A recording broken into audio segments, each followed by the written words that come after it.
Alright, what's up? Today I'm going to be covering the net grid and what it looks like. I already went over it a few times. The concept is that there is a invisible alien internet net grid that encompasses the entire planet, and the reason for any visual graphics being displayed on trees or within the clouds or wherever you can find them is because of the fact that there was it probably has always been an invisible alien internet net grid. I mean, you're familiar with the internet. The internet technology is technically all around you, but you ultimately don't really see it, but all that information is somewhere within the air or some shit like that. You know, it's like one of those type of concepts. This alien internet would be all the matter of the entire planet, so it would be encompassing from the bottom of the oceans to the top of the skies to the clouds. The theoretical observation is the fact that you see clear air. You can't see anything because there's no physical surface for the images to burn itself into. I mean, it all depends on how light reflects to it and stuff like that, but like, you know, if it's a sunny day, there's a blue sky, you look up in the air, you don't see any graphics, but those graphics are technically there. They're within the sky, and when you look over to the tree next to you, you see the face burned into the tree. You see the face burned into the tree because the grid that was floating, you know, yeah, probably, well, we'll just use the word floating, as it's rotating or flowing through the earth, or the earth is spinning. I'm not actually sure what component is moving, but the physical matter comes in contact with the net grid, and then the net grid burns an image onto whatever canvas that it technically is. I used a BP spill is a perfect example because the water is clear. You don't see any faces and shit in the water, and then when the oil spill happens, you know, you have to watch the video, like start stop start stop start stop start stop, and then you just start seeing all these faces and shit. You're like, oh my god, that's the faces of like the damned. That's the evil faces of you know, because there was a problematic situation there, whereas it caused a great pain to Mother Earth or something like that. So then you look at all the faces, you're just like, wow, all these faces are pissed, dude. It's like escaping souls from the depths of the ocean to cause a negativity on this world, something like that. It's not true. It's the same alien internet that you can find in nebulas and find in the clouds and all types of shit. You start and stop those images of the BP oil spill, you're going to end up matching the same faces with faces that you find in stuff like this and the nebulas and all that stuff. That's a perfect example of the fact that the net is there, and it's there, and you don't even see it until you put a physical matter within it, and then that physical matter ends up taking the indentations of images that are technically there, but you can't see them. The oil spill blooms up, so you get that big black plume or whatever it's called, and because of the fact that there's now this different coloration within the water, it's actually a physical object. The net grid burns the faces within the different coloration of, in comparison to clear, it burns the images of faces into the new matter, which has a non-clear physical property.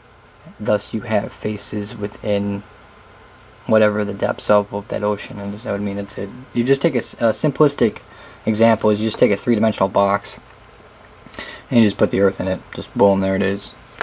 Take a three-dimensional box and it's just nothing but layer on top of layer on top of layer on top of layer on top of layer on top of layer of just visual graphics.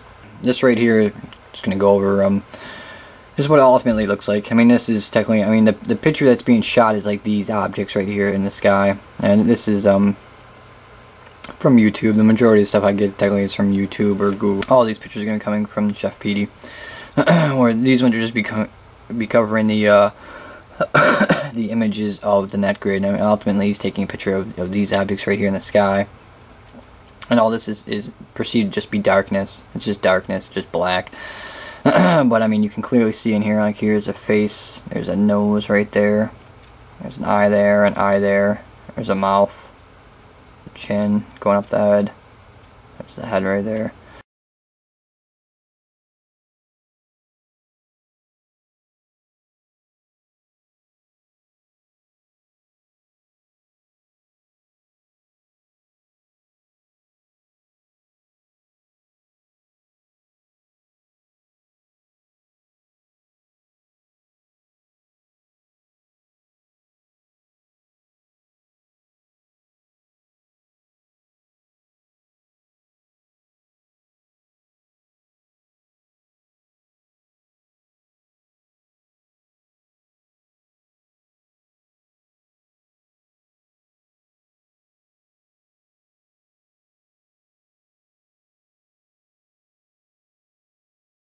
You can go through this whole entire thing and just pick out tens of thousands, millions of faces, atop of faces, atop of faces, and it's not usually just one face.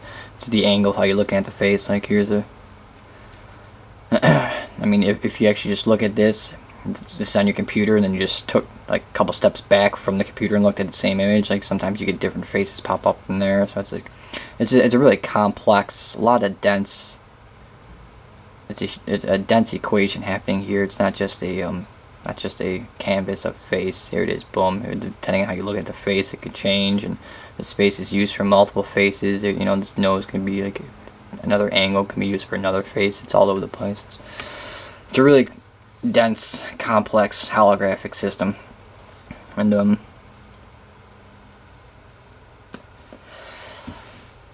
that's key too. That how holographic it is, because I think I brought up on other documentations where it's holographic.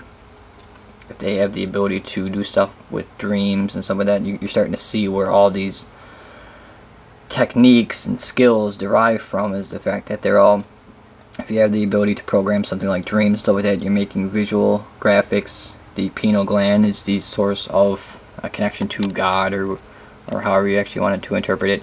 That has to do with tapping into an hallucinogenic type interactive state. I mean, the manifestation still does exist within existence, so you could just run with some shit and just be totally fucking wrong.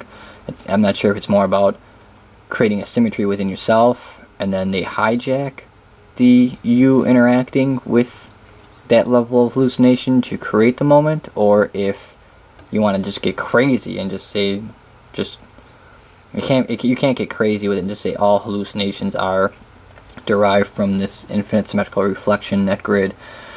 I mean, you can, because mathematically, that if you're in the whole entire planet, this is not just like a couple of miles. This is not like, oh well, you know, Idaho's fucked. You know, it's like it's every single molecule of the planet there's a prism that has fucking trillions of different fucking images and shit. So you're looking at an incredibly potent, powerful creation here. It's not just like a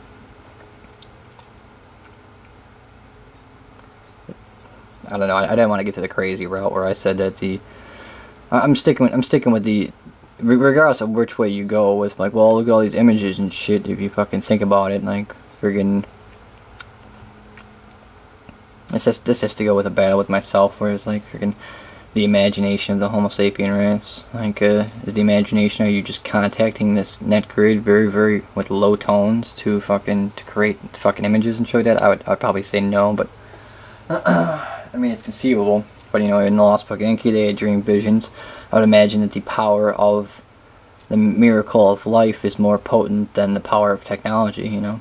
The mystery of existence is larger than, you know, the capacity of technology. That's true, but it's not. That's not true. If you took a bunch of people and put them in a project, and then you had overpowering technology was on them, and those people were like of caveman status or whatever the fuck it is, technology would fucking annihilate those people. They would not know anything. They would only know what you feed them. So it's just it's not true. But I do agree that there is a miracle within life, and that the mystery of life, and even to the Nibirians, would probably be incredibly mysterious. So I do agree with that being a reality. So I'd probably still, either way, you have to take responsibility for your manifestations, and you being wrong and shit like that. You just can't friggin' be like, I don't know. I'm opening up a can of worms here, and it might be more complex and more gibberish that fucking I'm adding to this friggin' video, whatever the fuck it is. But the whole point is that they're familiar with holographic technology. They program dreams. This right here is no, they're familiar with technology that is very holographic. This thing right here, if you're tripping balls in the middle of the woods and this big Tyrannosaurus Rex pops out, like, what's the difference between you hallucinating that and this bunch of friggin' graphics that are just, this isn't just a bunch of friggin' a telecommunication face system. Like, this is a lot of graphics within this shit. I mean, there's when you actually start plucking out the images, you don't get to a place where, like, oh, I'm creating the moment where I was in my 3rd grade play, you know, and fucking in my old fucking grammar school and shit. Like, that's not in there. Never mind, I just wanted to bring up the topic that friggin' they produce dreams. Dreams are a holographic state. Okay? That technology right there that you're looking at is incredibly holographic. The pineal gland, it's the place where God exists or whatever. It's important. It's telling. I mean, ultimately, it could be granted to that level, the God level, not just the alien level. If you take a hallucinogenic drug and you're tripping, are you coming in contact with this net grid, or are you manifesting images, and then if you get really humble and good or pure, or whatever the case may be, are they hijacking you within that state to produce their own messages or own directions or own whatever it is? That's one, like, the mysteries of technically kind of what I fight with myself over and over again within the situation. I'm actually 100% positive about that. But they all connect. Anyways, moving on. Fucking, so here's what the net grid looks like. It's a bunch of fuzz shit. It's like when you used to put your TV when it had the knobs on it to channel 3, and got all the fuzz and shit all over. That's all it is, just an invisible alien net grid. Here's another picture of another depiction of, I mean, you know, technically the main picture ultimately is whatever this object is right here.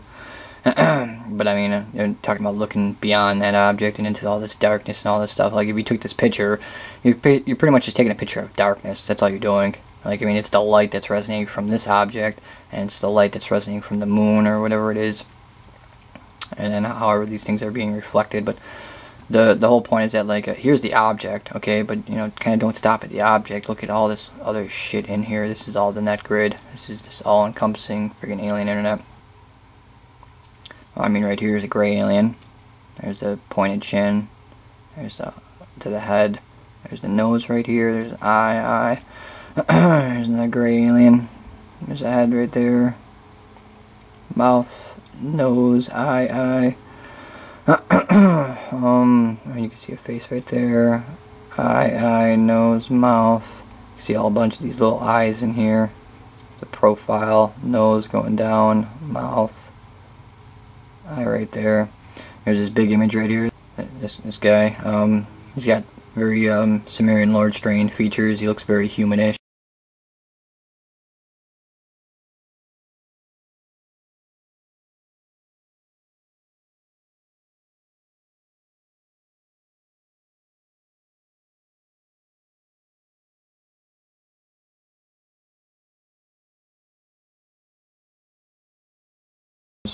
If you can try to weave through some of this shit in here. I mean, some people just can't even see this stuff. To them, it's just a whole bunch of shit. It's like, whatever, kid, fucking whatever the fuck you're talking about. But if you can actually peer through all these different creases of the light and of the particles of the air and stuff like that, you can start seeing the faces. It's scary. If you get really good at it, you can just take a picture of fucking just a pitch black fucking dark sky with very little lighting whatsoever and still pluck all this shit out of here. Right here there's a soupy looking net grid. See all these weird freaky kind of lines. Looks very artistic. A little bit of like a soul feel to it, whereas if you come from a religious background, or you're a religious person or a spiritual person, you came in contact with that, you kind of see, like, you know, the souls of the dead, or the, well, however you want to, the souls of something, you know, kind of like creeping up and, you know, stuff like that. Like, so, the situation does get paranormal, and it gets incredibly paranormal in certain situations. And like I said before, regardless of what religion actually you start off with, or you are affiliated with, you're probably always going to revert back to that, regardless. If there's enough pressure on you, it doesn't really make a difference. It's not really a problem with religion. It's just I went over the one documentation, whereas the only thing with religion is that, like, when you get involved with this situation, I'm technically a Christian. Well, I'm not really a Christian, but I came from a Christian background. I'm American Jack. You know, what do you think I'm going to be? I'm going to be a Christian, obviously.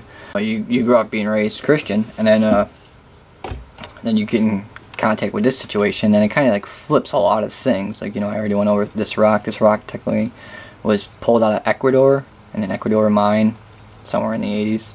Here's like a guy wearing a snake. You know, I can't really figure out the face, but I can see that there's kind of like a rim, and then there's the tops of the helmet. This guy is a snake. Here's a guy who's a representation of whatever this creature is, probably a cobra snake or something like that. Then you got this guy over here, who is just the definition of what a demon looks like. Technically a gray alien, very, very aerodynamically cut gray alien. And then you got this guy in the middle, like Jesus, and then when you come from a Christian background, you're just like, oh, so the demon is trying to tell Jesus about to coerce him to go with the snake. Is that what's being happening here? Is that what's going on? No, that's not what's going on. What's going on is the fact that that snake right there is probably a dwarf being. It's part of the Nibirian family. He's working with this guy who is a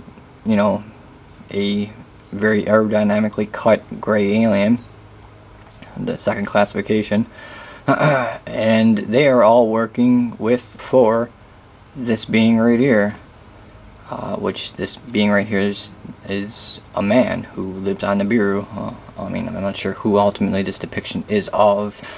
Not actually sure who this man actually is, but it doesn't make a difference. It's irrelevant. The point is, coming from a Christian background, you're raised Christian. You're taught that this is a demon, okay, and that this guy right here is a snake. So this got to be the snake in the Garden of Eden, or whatever it is. I mean, the snake in the Garden of Eden could be Ningizida, giving the final 2 bits of DNA to the Homo sapien race, so they are now learned in the knowledge of knowing. And then once they were given that knowledge, they realized that they were naked. So when they realized that they were naked, you as a reader, you kind of just like, the thing that was before that moment in time was a what? It was not a being, to be totally honest with you. It was a creature who took commands. But I don't really want to get into religious studies, but I just that whole thing could be Ningizida, given the last 2 bits. Ningizida could be Quetzalcoatl, could be a serpent, or it could be a mishmash of a bunch of stories just stockpiled together. You get introduced to some weird shit, whereas like now you're starting to peel away some of these layers, and you think the snake is the Garden of Eden, and that's the reason for the fall of man. And then here's the demon right here. You think the demon and the snake are together to get Jesus here, you know, to go down a path of non-righteousness or whatever it is. It's not the case. This is the leader. Well, I'm positive this is where the kingship strain of Nibiru exists, right here. This is the being who is the top command. And then this is a confidant or an affiliate or a partner, and so is the other gentleman over here, the snake wearer. So, and this is actually like an extreme example. You know, this dude just straight out of friggin' Tartarus or something, or hell.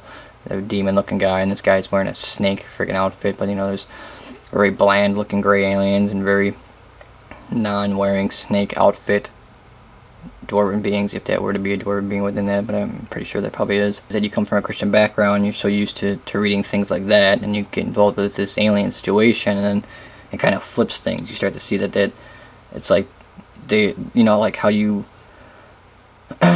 you spell things in front of kids or something like that. Like, you as an adult, you have a higher knowledge than the children that you're raising or whatever it is. You spell words out, and then the kids don't actually know what you're talking about. One of those type of situations where I got to a point in time where I start to come to moments in time within the clarity of this situation, and you start to realize that they're all in cahoots. It's all just one big interwoven family of extraterrestrials living on the Nibiru. They are all interwoven. If you want to use the word family members or citizens or inhabitants of Nibiru, then that's what it is. So that takes us back to this image where it's the souls. It's the souls that are floating from the souls floating from Earth or whatever it is. That's not true. This is just all nothing but an alien internet grid. This is just it just looks different right here because of the lighting or the motion of the something, or I ultimately don't know what makes the angles of the images, but it's not the souls of people who passed on and anything like that. It's just a more indentations. Another way to look at the alien net grid. It's another different indentation form. You can see faces here. You can see faces there. I mean, it looks really cryptic and really sometimes looks like the embroidering of money, you know, or circuits, or there's all different types of right here there's circuits. It's kind of looks just like the camera is kind of like fixing itself to get the image, but I mean there's you can see some letteration right there. You can see the eye right there. See more letters over here. See more letters here. See a face right there. Eye, nose, mouth, got a beard.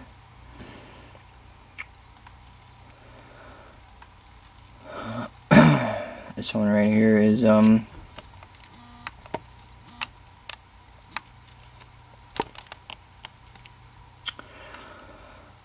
example. It's got this squiggly little, looks like just like a soup or a cryptic weird fire or something, I don't know.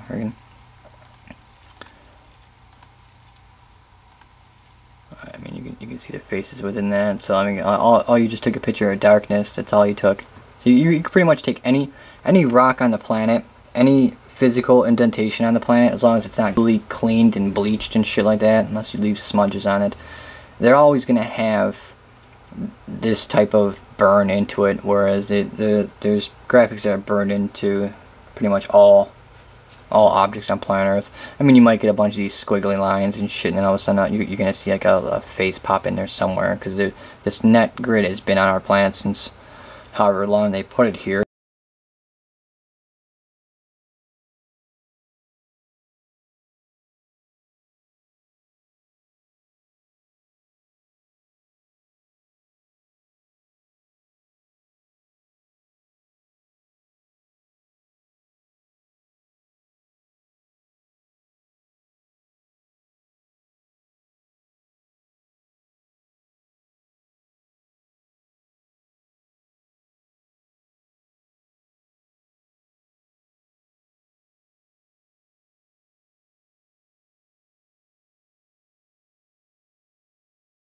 Yeah, so if you just take a picture of darkness, I mean, you can pick up a rock and study it, you can look at a tree and study it, or you can just take a picture of just darkness, as long as the lighting's right, you know, and you can see all the faces within this.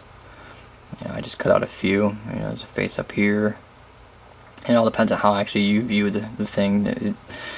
You might see faces here like, oh, you see this face? No, I don't see this face. But then like your buddy would be like, oh, do you see this face? No, I don't see that face, because there's so many different faces within this, so many different layers, just ridiculous. He's very bug-like, but he also is incredibly humanish or man-ish. Instead of humanish, you could tell that that's a man. That's a man within this.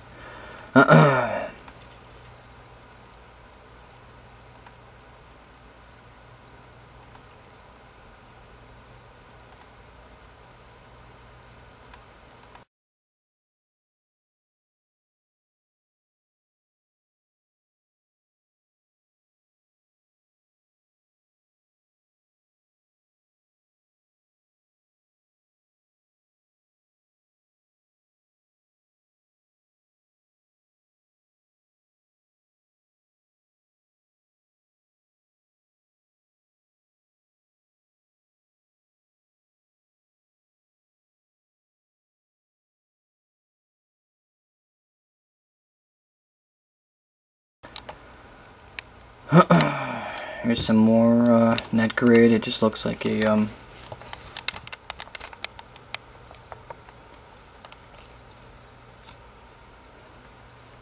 I don't know, it's artistic splattering of, I don't know, coloration.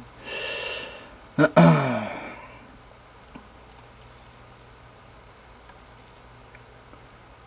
some more. You can see the face right here. See what appears to be an S. You got a C in here. You see a face over here. You know, that's not the camera recalculating itself. Like, see how this looks really circuity? Looks really circuity, and sometimes looks like embroidering of money. Right here, here's a very soul, ghostly looking one, you know, that's the ghosts popping out from Mother Earth, and that's not true. It's just a, once again, it's the net grid burning the images that are there, and then whatever is causing this burn, it could be like a haze, or there could be a lighting, or whatever it is. This one is very like, oh, well, that's got to be the camera trying to get the image. Oh, that's just a shitty camera shot of whatever the hell it is that you were taking a picture of. I mean, it's true, okay, that would make sense, but then see this face right here? Nose, mustache, chin, there's the face right there, there's the eye. See it right in there.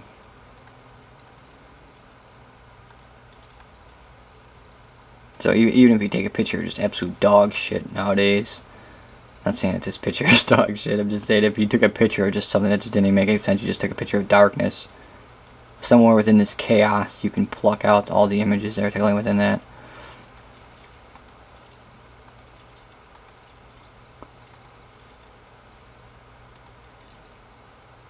There's another one.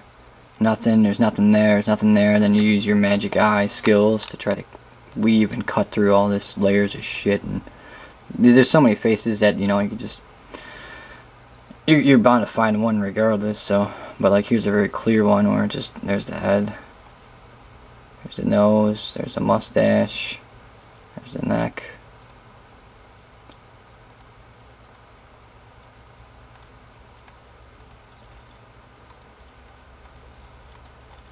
This is just an image that I threw in here. That this is technically the Sumerian Lord strain. Looks very thoroughbred, very like horse-ish.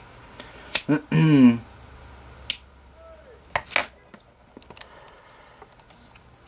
see if I can get it.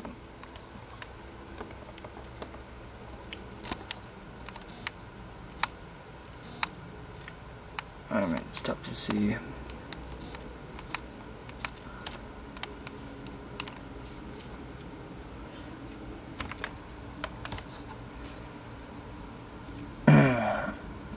It's not gonna work. There's his nose, there's the goatee, there's the mouth, there's the eye.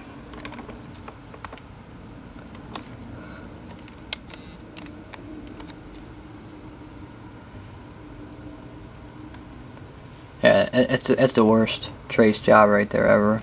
I should have just circled the eyes. I hate that bouncing the camera's doing.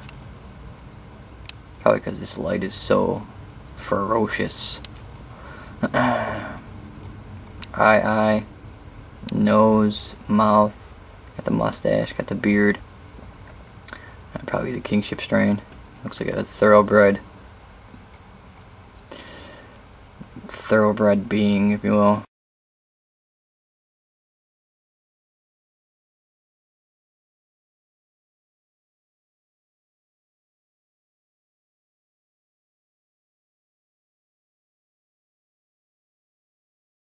Alright, so that was what the net grid looks like. The all-encompassing net grid. Thank you.